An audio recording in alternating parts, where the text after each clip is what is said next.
प्यार में है सजा भी। मैं आकाश हूँ। मेरी शादी मनोज के साथ हुई। हमारी शादी को 20 साल हो गए हैं। हमारी प्रेम कहानी बहुत मुश्किल दौर से गुजरी है, पर आज हम दोनों एक दूसरे के साथ बहुत खुश हैं। हमारी कहानी कुछ इस तरह है। मेरी मनोज से पहली मुलाकात अपनी दीदी के देवर की शादी में हुई। यहीं से हम दोनों में दोस्ती हो गई। मनोज मेरे जीजा जी के दोस्त होने के कारण हमारे घर भी आने लगे और हम दोनों कब करीब आ गए पता ही नहीं चला। न जाने कब यह दोस्ती प्यार में बदल गई। इसका एहसास तब हुआ जब मेरे पापा ने मेरे रिश्ते की बात मुझसे पूछी। तब मैंने कहा कि पापा मुझे मनोज पसंद है, लेकिन मेरे घर वालों ने कहा कि वो हमारी कास्ट का नहीं है और हम तेरी शादी उससे नहीं कर सकते। इस पर मैंने कहा कि जब वो इतने दिनों से हमारे घर आते थे तब तो आप उन्हें अपने बेटे जैसा प्यार देते थे।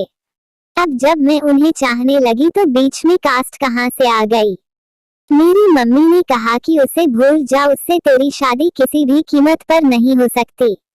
लेकिन मेरे लिए इन 6 सालों के प्यार को भूल पाना मुश्किल ही नहीं नामुमकिन था।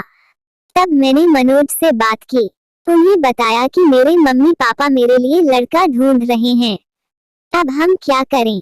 तब मनोज ने मेरे जीजा जी राजन से बात की जो कि उनके दोस्त भी थे। जीजा जी ने भी साफ कह दिया कि तुम्हारी शादी नहीं हो सकती। हाँ, लेकिन तुम दोनों कोर्ट मैरिज कर लो, बाद में घर वालों को मैं मना लूंगा। लेकिन तब भी मैंने ऐसा नहीं किया और 6 महीने तक घर वालों को मनाने समझाने की कोशिश करती रही। मैं चाहती थी कि वे हमारी शादी के लिए मान जाएं, पर मेरे घर वाले ये जानते हुए भी कि हम लायक हैं, कास्ट को लेकर अड़े रहे और शादी के लिए तैयार नहीं हुए। जब घर से शादी के लिए दबाव बढ़ने लगा और मुझे लड़का देखने आ गया तो मैंने और मनोज ने अपने जीजा राजन की सलाह मानकर शादी कर ली। शादी के बाद जब मैं अपने ससुराल गई तो उन्होंने भी हमें अपनाने से साफ इनकार कर दिया। तब मनोज के एक दोस्त ने अपने घर में हमें जगह दी, लेकिन किसी और के घर में ज्यादा दिन तक रहना मुनासिब नहीं था। तब हम दोनों ने नौकरी ढूंढनी शुरू की। थोड़ी दिक्कतें तो आई, लेकिन उसके बाद हमें नौकरी मिल गई। हमने किराए पर एक कमरा लिया। शुरुआती दिन हम दोनों ने बहुत मुश्किल में गुजारे। कई बार तो खाने के लिए पैसे भी नहीं होते थे, पर हम दोनों ने कभी एक दूसरे से कोई शिकायत नहीं की। हम सबको यह दिखाना चाहते थे कि हमारा प्यार सच्चा है और प्रेम विवाह भी कामयाब होते हैं। थोड़े समय बाद मुझे एक प्यारी सी बेटी हुई। इसके बाद मेरे ससुराल वाले हमें घर वापस ले आए। इस बीच हमारा फाइनेंशियल स्टेटस थोड़ा ठीक हुआ।